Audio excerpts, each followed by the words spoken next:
The winning blueprint presents.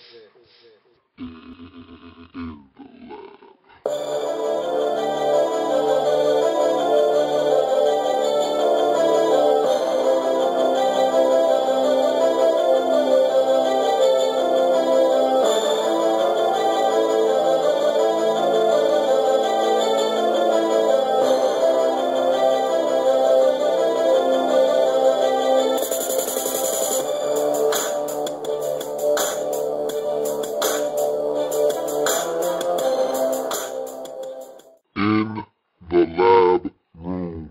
Welcome. You are in the lab room. I'm your host, Lou. Thank you for joining me on this Thursday afternoon. And it's Thursday, which means it's football day. That's right. We have some Thursday night action coming our way in the form of the Miami Dolphins traveling to Buffalo to take on the Buffalo Bills. And this is some good old-fashioned family business, some good old-fashioned AFC East on East crime. Two teams that have been matched up in the same division for a while now, don't like each other. This is going to be a hard-fought battle. I know I say that all the time when it's family business, and sometimes it doesn't turn out to be that way. But I genuinely feel that this game is going to come down to the wire.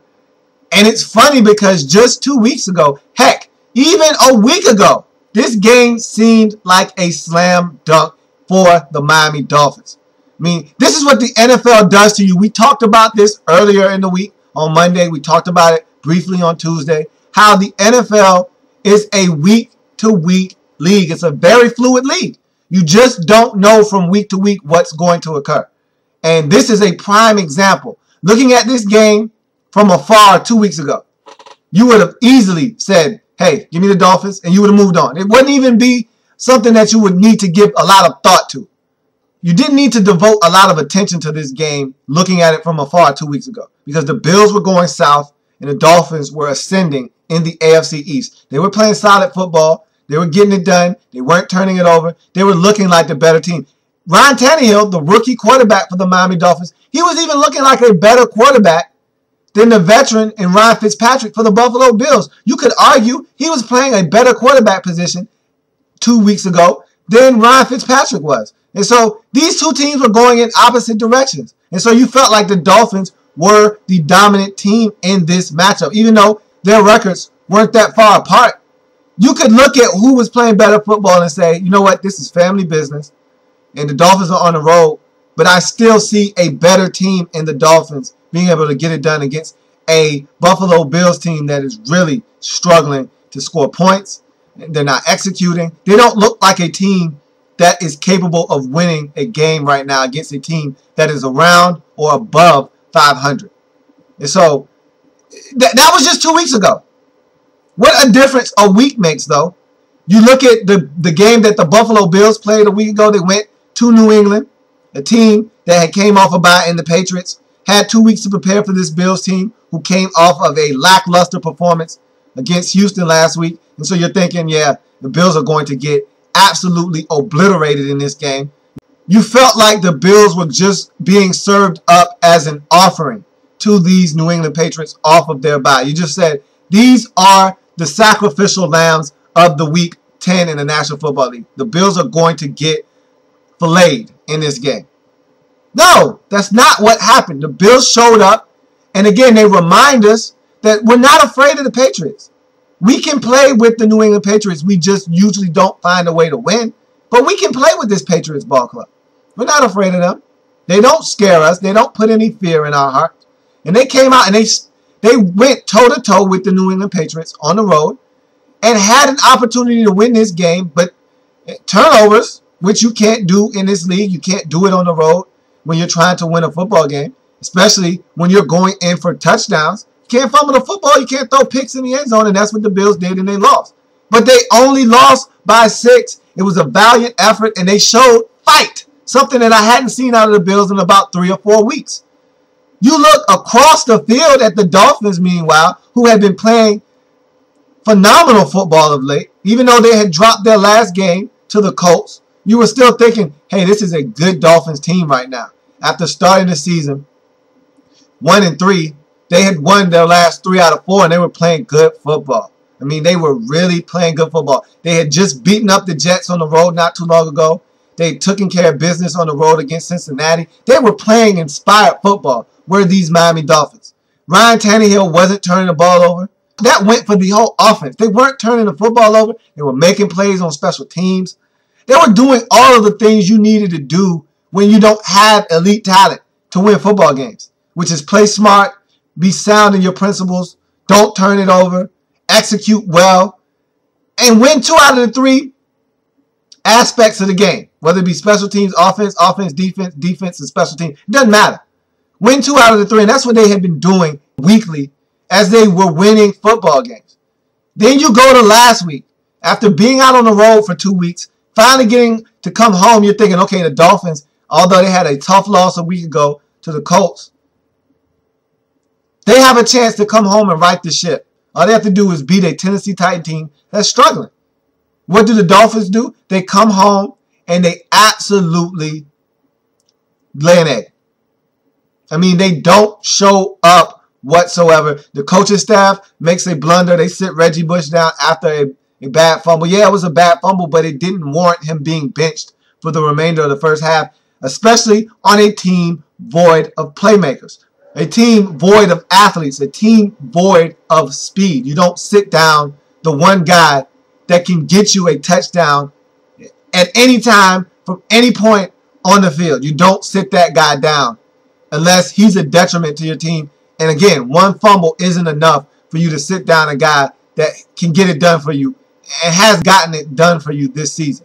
I didn't agree with that move. I thought the coaching staff didn't bring their best to the table in this game. I thought the offense really took a step back. Ryan Tannehill threw 3 interceptions in this game. They turned it over 4 times in this game. They didn't stand a chance in this game. The defense was put in bad situations. They didn't respond. This game, it just got out of hand if you were the Dolphins. And so you go from a Dolphins team that is confident, is playing good football, to a team that you're just not sure if you can believe in the 4-5 record that they have. All of a sudden, that 4-5 record looks more like 1-7 instead of 4-5. You look at the Bills, their 3-6 mark looks more like 4-5. And all of a sudden, there's a role reversal. Now you're not quite sure who is who. That's what this NFL does to you. It makes you second guess yourself and makes you take a step back at a situation that you thought was a no-brainer and makes you kind of give it second, third, and fourth, and fifth thoughts as to what you should do. And this is one of those games that I don't like on Thursday. You know how I feel about Thursday night. I gotta have Thursday night. But just for my psyche, just for my confidence, from a standpoint of trying to have a good weekend, I need Thursday night. You know I need that in my favor. And when you give me a game like this that's a toss-up, hard for me to make a confident decision and feel good about what I'm saying. I have to sell myself on the fact that I believe in a team in this game. If I was leaning one way in this game and you were to come up to me and give me reasons as to why the other team should win, I might listen to that and start leaning that way. That's where I'm at right now. I'm on the fence. Someone needs to push me over in one direction or the other direction. Right now, I'm caught up between these two teams, and I really don't know what to do. I'm not going to lie to you. I told you I had a few days to figure it out. I kind of got an idea of what I want to do. I'm going to stick with my first choice because your gut is usually the best way to go in situations like this. You go with your instincts. Whatever you pick first is normally the right decision. Whether it turns out to be the right decision or not, you can't second guess yourself. You got to go with what you think is going to happen, and you can't look back. You can't have any regrets. That's what we do when we pick football games. You pick a game, you stick with it, and even if it turns out to be the wrong decision, you had logic in whatever you decided to do. Even if your logic didn't make sense, it was your logic, and that's why you made the pick that you made. And so I feel confident in making the pick that I'm going to make. I'm going to give you reasons why I'm making this pick, but honestly, I'm selling myself on the fact that I'm making this pick right now. And that's what the NFL, and that's the beauty of the NFL. That's what the NFL does, and that's the beauty of this game that we love so much. So, in this game, I wanted to go with the Dolphins. I really did, because the Dolphins, to me, have been playing the most steady football throughout the course of the season. They started off bumpy. They should have won some games early on that they didn't, because they weren't ready to win football games at that time. The quarterback at the time had not matured enough to not make the big mistake. You know, their field goal kicker, who has been consistent for them for the most part throughout his career, he had some off games, and they just weren't able to put together a complete effort to get you a win in the National Football League. Then the light bulb came on right around week 5, and they started to see what it takes in this league to get it done. And it felt good to them. It felt right. And they started doing it over and over and over and over again. And next thing you know, they go from 1-3 to 2-3 to 3-3 to 4-3. And next thing you know, they have a legitimate shot at winning this AFC East division. Everyone at one point was at 3-3. The Dolphins win that next week, take their record to 4-3. And now they're breathing down the necks of the Patriots. Everyone's right there. And they have an opportunity to go into Indianapolis and get a win against another rookie quarterback, 2 rookies squaring off. They're not able to do it. I thought the Dolphins defense let them down in that game. So they go back home, and now they're 4-4. And you're saying, okay, it's all right. It's all right. That was a great stretch of football. You were able to win 3 out of 4. Just continue to play solid football. You're going home. You got the Titans, a team that's not playing good football of late. Handle your business. Instead, they go home. They get smacked around at their own place. Never really have a chance. They lose. And not only do they lose any confidence that they had, any momentum that they had been trying to build. And now you start to doubt yourself when you lose by 34 at home. Now there's questions that need to be answered. And so now this is a different Dolphins team. I wanted to pick them, but after a performance like that a week ago, I'm not sure that I can do that. And it's funny because that very Tennessee Titans team that put that 37-3 beating on them was embarrassed the week before by the Chicago Bears. And so it's a week-to-week league is what I'm trying to say. Doesn't matter what happened last week. The Dolphins can come into Buffalo and play that football that had me thinking that they were a good team in the AFC, that was on the rise, that was starting to come of age with a young coach or with a new head coach, first-time head coach, with a rookie quarterback, with a young nucleus. You can see the wheels starting to turn in motion for this team to start playing solid football. But I'm not sure anymore. I'm questioning whether this Dolphins team is who I thought they were. So you look at the other side of the field with the Bills, the direct opposite happened. I was sold on the fact that the Bills were a terrible football team. About 4 weeks ago, I sat right in this chair on this program and told you that the Bills were at the bottom of the AFC East, tucked away in their beds, at the bottom of the division, not to get up, and were going to be tucked into their bed weekly by a new football team as they got shellacked week after week after week. That's what I said on this very program. It looked to be safe and sound commentary from myself for a while there. The Bills put up no resistance week after week after week, looking more and more uncompetitive as the weeks passed. I felt like my assessment of the Bills was spot on. And then the Bills decided to wake up and play the New England Patriots last week as if, you know, the other 3 or 4 weeks previous didn't matter, as if they hadn't been playing bad football the last month or so. They just snapped out of it and started playing the Patriots as if they were fighting for supremacy in the AFC East. And all of a sudden now, they're at home. They're playing the Dolphins, who struggled last week. They played good football last week. What do? In games like this, I've already told you, most oftentimes I take the home team. And that's what I'm going to do in this game. I think the Bills can run the football. I really like Fred Jackson and C.J. Spiller. That two-headed monster is one of the best in the National Football League. I'm really enamored with C.J. Spiller. I just love what he brings to the table. I was questioning, after seeing him for about 2 years, I was questioning whether he was the guy out of Clemson that I thought was going to be a dynamic force in the National Football League. I just thought he had so many skills that translated so well to the National Football League. I thought he was going to be a star. And then after watching him for about 2 seasons, I wasn't sure. He came on late last year in Fred Jackson's absence and really showed that, look, if you want to, I could be your feature back. But I know you like Fred, and I don't mind splitting time with him. But if you really needed me to be, I could be your feature back.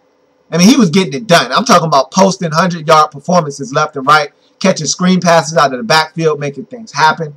I really like C.J. Spiller. I am enamored with his game, and I think that he is a strength of the Bills that they need to utilize more. He only had like 9 carries last week. That's not enough for C.J. Spiller. You know, he needs to have anywhere from 12 to 14 carries, and he needs to have another 3 catches in the screen game out of the backfield. He needs to have at least 15 touches every game. Anything less would be uncivilized. He needs to touch the football. I think he is a dynamic force for the Buffalo Bills. I also like Scott Chandler. I also like the tight end Scott Chandler. He seems to be a guy that's around the football. He's another tight end in the long line of these slow, tall, lumbering white guys that you just don't know how they get open all the time. But when they get the ball thrown in their direction, they don't drop it. And I like that about him. I don't mind having my slow, lumbering white tight end running down the middle of the field, knowing even if he's in traffic, he's going to catch the football. Scott Chandler is catching the football, and I like that. You know, give me a guy.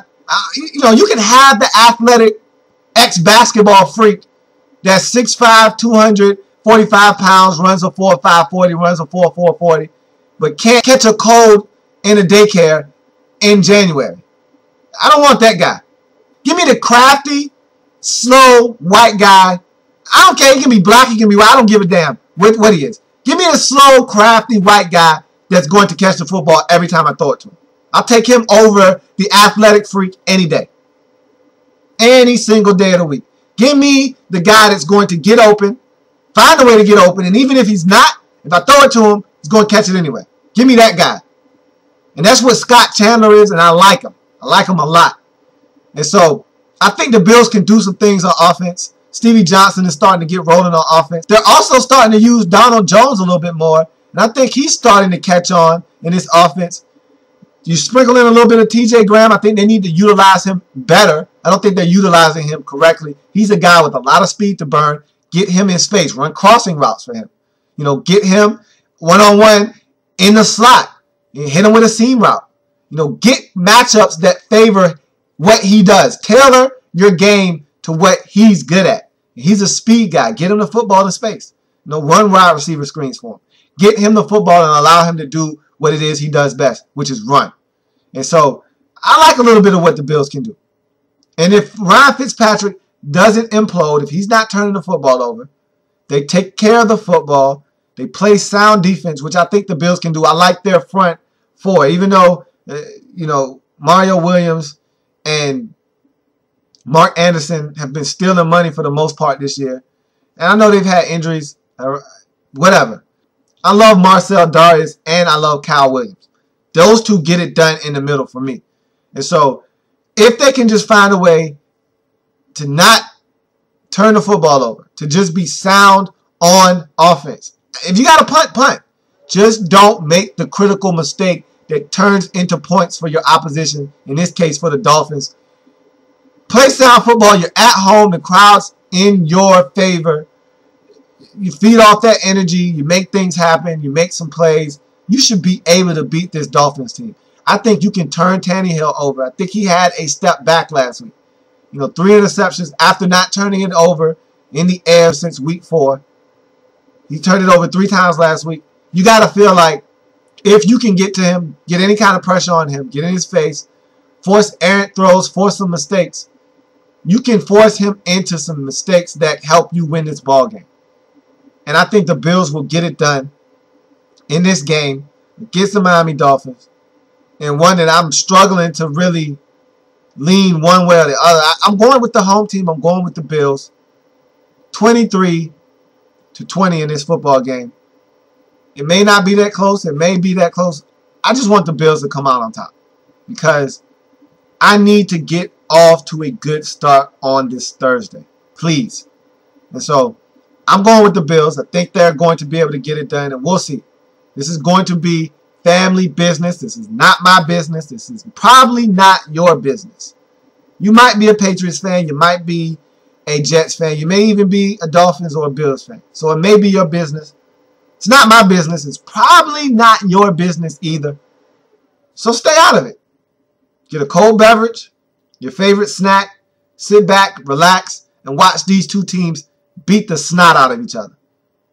And have enjoyment in watching them do it because you have no vested interest in it other than you're just watching some football on TV. That's what I'm going to do. I do have vested interest in it, though. I do want the Buffalo Bills to come out on top. Let's hope they're able to get it done. And that's going to be a touchdown. Throw it up. I want to tack on this quick extra point. Is it me or does it seem like the Jets locker room is a circus every year around this time? It never ceases to amaze me how these guys, and I know it's New York, it's the media. I was having a discussion with a close colleague of mine today. We were discussing, the Tim Tebow situation and football. And she is not a football fan. She's not a football fan. She knows really nothing about football. She didn't even know what Tim Tebow situation was about. And that's to show you how this Tim Tebow situation transcends, anything and crosses the line of football. Once you end up on the Today Show, you've crossed over from just being a football topic to a national story. And that's what Tim Tebow is. He's a phenomenon. He's a polarizing figure. And so he moves the needle one way or the other. And so she was asking me, well, what's the deal with Tim Tebow? What's going on with him and why isn't he playing? And I said, that's a really good question. And I kind of addressed that yesterday with my extra point. But I just want to clean up and tie up any loose ends that I may have left, anything I may have left unsaid yesterday. And I'm going to put this issue to rest because I don't like beating a dead horse. I don't think the Jets are going to do anything because I think egos are in the way at this point. The one thing that I've realized watching football, I've been watching football my entire life. It's what I do. I watch football. And what I've realized over the years is that coaches, GMs, VPs, owners, everyone involved has egos, very large ones. You don't get to positions of importance without having an ego. It's what goes with the territory. I have an ego. You have an ego. Everyone has an ego. It's always to what extent, do you carry that ego? How large do you allow your ego to grow? Do you allow it to swell and become bigger than you, the person? Do you keep your ego in check? Everyone has an ego. I hate when guys come out and say, I'm a selfless guy. I don't have an ego. Everyone has an ego. You see Tim Tebow come to the sideline. We all see that shot of Tim Tebow. No one carries the ball in this situation but me. There's only one person that carries the football here. That's ego. That's Tim Tebow saying there's no one better at this than I am. I'm going to get the job done. You give me the football, I'll show you what I can do. That's ego. Everyone has one. At least everyone that thinks that they're good at something. You don't get to a place of importance and not have an ego. And I think the people in power in the Jets organization, Woody Johnson, Rex Ryan, I think all of these guys' egos are getting out of control. Because it's one thing to make a mistake, but it takes a big man. It takes someone to actually look at themselves in the mirror and say, yeah, I made a mistake on this one. It's hard to say that I messed up. A lot of people don't know how to own up to their mistakes. It's okay to make mistakes. Where you make the biggest mistake is not admitting that you made a mistake and continuing on with that mistake because you don't want to own up to your mistake. That's where the mess really is. That's really where the biggest issue lies when you make a mistake. Just like when you tell a lie, it isn't the actual lie that gets you in the most trouble. It's the cover-up that gets you in the most trouble. Same thing here. It's not the mistake that gets you in the most trouble most times. It's the inability to admit you made a mistake and move on from that mistake. Anybody can make a mistake. They happen all the time. It's one thing to make a mistake and say, yeah, I made that mistake. I probably shouldn't have done that. Wasn't a smart move on my part. Rectify the situation and move on. It's one thing to do that. It's another thing to just be bullheaded and say, there was no mistake made here. We have everything under control. And that's what the Jets essentially are doing. They want you to be under the assumption that Mark Sanchez is the guy. There's nothing to see here. Everything's fine. We're 3-6, but we're okay. No, that's not the case. And they don't want you to be able to prove them wrong, because they've already told themselves that Tim Tebow isn't the man for the job. He can't be. We don't see it in practice. We don't see a guy that can go out and get it done. But Tim Tebow's not that quarterback. And like I said yesterday, what did you expect when you traded for him? My thing is, you're 3-6. You're going in the wrong direction. Your team is playing uninspired football. You're not even competitive now. Why not put Tim Tebow in the game? You know why they don't want to put him in? Because egos need to win out. I don't want you to feel like you were right and I was wrong. Because if Tim Tebow comes in, and let's say this Jets team, who is currently 3-6, finishes up the season 5-2 with Tim Tebow at the helm. Say he starts on Sunday, which we know isn't the case. Probably won't start all season. May never even start for the Jets in his career. Who knows? But let's just say hypothetically, he starts on Sunday and finishes out the rest of the season. And they go 5-2 down the stretch. End up with an 8-8 mark. Of course, that's not going to be good enough to get you in the postseason. But it leaves a lot of people saying, what if? What if you weren't as bullheaded as you were? What if you pulled the trigger earlier? What if you made the decision to go with Tim Tebow sooner? What this season could have been. And that's what they're trying to avoid in New York. They don't want people to have that what if scenario pop up. If we just don't put him in the game, you can't say what if. You can say what if all you want, but there'll be no credence to it. There'll be no substantial evidence that you can actually go, tangible evidence that you can go pluck from and say, look, had you put Tim Tebow in sooner, maybe you're 10-6, maybe you're 9-7, maybe you just find a way to get in the back door of the playoffs. Instead, you waited too late, you're 8-8, and now you have to think of what could have been. And they don't want that on their conscience. They don't want that. They don't want people to be able to say, hey, you messed up. You waited too late to put Tim Tebow in the game. You said he couldn't get it done. Look what happened. They just want to be able to say, I was right. And the easiest way to do that is to not put that man in the game. And another thing that we spoke about today when we were talking about Tim Tebow was the fact that it's so funny that Tim Tebow has never done anything to anyone. I've never seen someone, and it's funny because you look around and everyone has a facade. Everyone wants you to think they're this type of person. They're this guy or they're that guy. I've watched sports my entire life. I hate to keep saying that, but I don't know if you get it. That's what I do. I watch sports. Some people watch the news. Some people follow current events. Some people follow world events. I watch sports. It's what I do. And I've never seen a person this genuine as I have with Tim Tebow. Everyone's waiting for that moment when Tim Tebow slips up.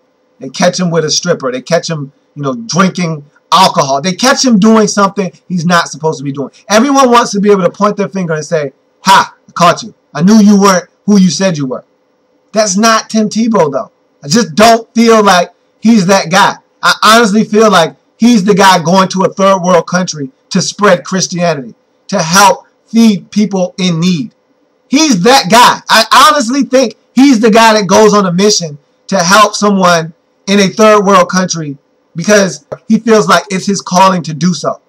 He's that guy. Genuinely, honestly, that's who he is.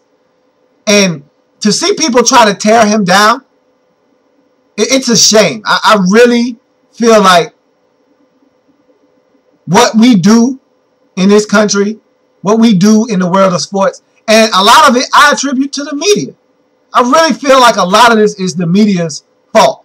Because even when Tim Tebow, and this is the thing I love about Tim Tebow, it's not like he's a me guy. You know, he steps to a podium. I want to first and foremost thank my Lord and Savior Jesus Christ. You know you're going to get that. All right, and the next thing he usually does with the next breath that he takes is he thanks his teammates. It was a group effort. I couldn't have done this without my offensive line. Couldn't have done this without the running backs. It was a group effort. It was a team effort. We were able to put we. And everyone in the media wants to make it about Tim Tebow. You know, if you're Willis McGahee and you scored a game-winning touchdown, and the reporter sticks the mic in your face and says, what did Tim Tebow do to help you score that touchdown? Or how did Tim Tebow, in Tim Tebow time, how did he help you guys win this football game? I just scored the game-winning touchdown. I had something to do with this team win, not Tim Tebow. You make me have animosity towards someone that I'm supposed to have affinity towards. Because you want to make everything about Tim Tebow. And so I feel like the media portrays him in a way that makes you not want to like him, even if you're supposed to. You come after a game and you're the defense and you had to scratch and claw to keep this game at 13-10 for 4 quarters or 3 quarters and 10 minutes until the last 5 minutes of the game to allow Tim Tebow to go down the field and score a touchdown to allow you to win the football game. But the first question that they come to you're Von Miller, and the first question that they give you is, how does it feel to stand on the sideline and watch Tim Tebow work in the last 5 minutes of the game? How does it feel to see Tim Tebow carrying this Broncos team on his shoulders and carrying you guys to another victory to help you get to the postseason? What the hell are you talking about? The defense helped us, carried us for 3.5 quarters to get us to the point where Tim Tebow could score a touchdown. Not the other way around. And so those type of questions, those type of loaded questions, always portrays him in a negative light, always makes people, turned off to the idea that Tim Tebow is this likable figure, which he is. But when, people exploit him because he moves the needle, you either want to tune in to watch Tim Tebow fail, or you want to tune in to watch Tim Tebow succeed. Either way, you're tuning in to watch Tim Tebow. And that's all they care about. That's why you see ESPN a 15-minute slot on their program for Tim Tebow.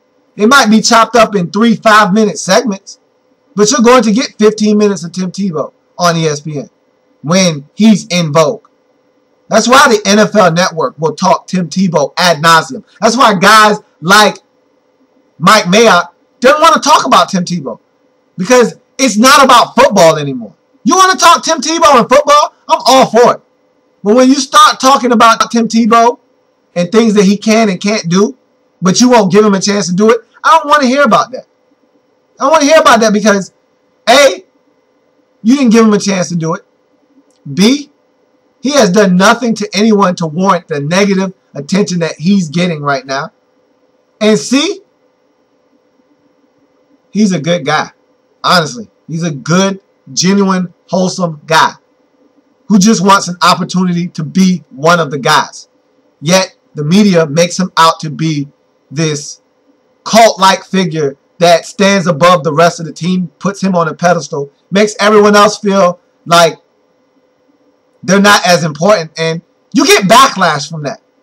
And so I blame the media for, everything that's coming out. Even if there's an anonymous source, what the hell difference does it make if you come out with that quote? What does that do?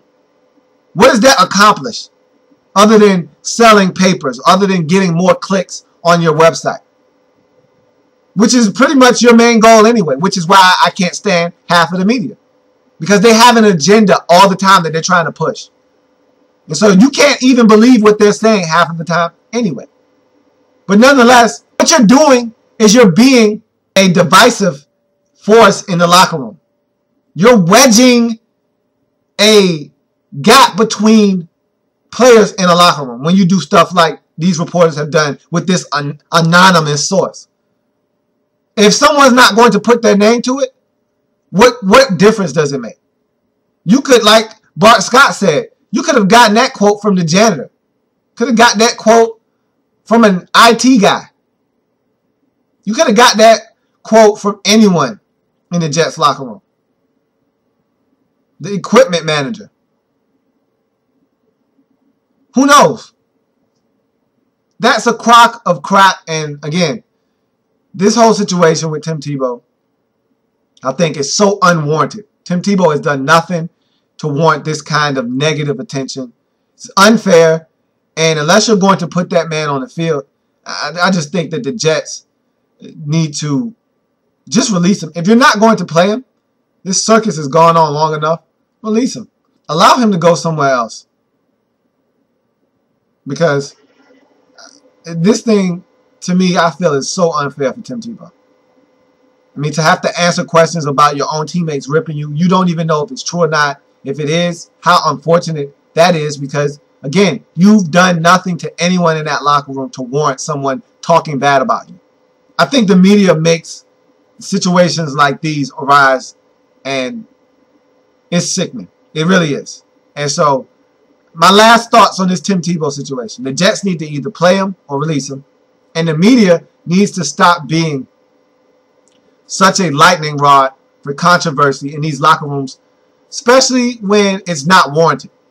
It's one thing if guys are starting things and you're just reporting on what's going on.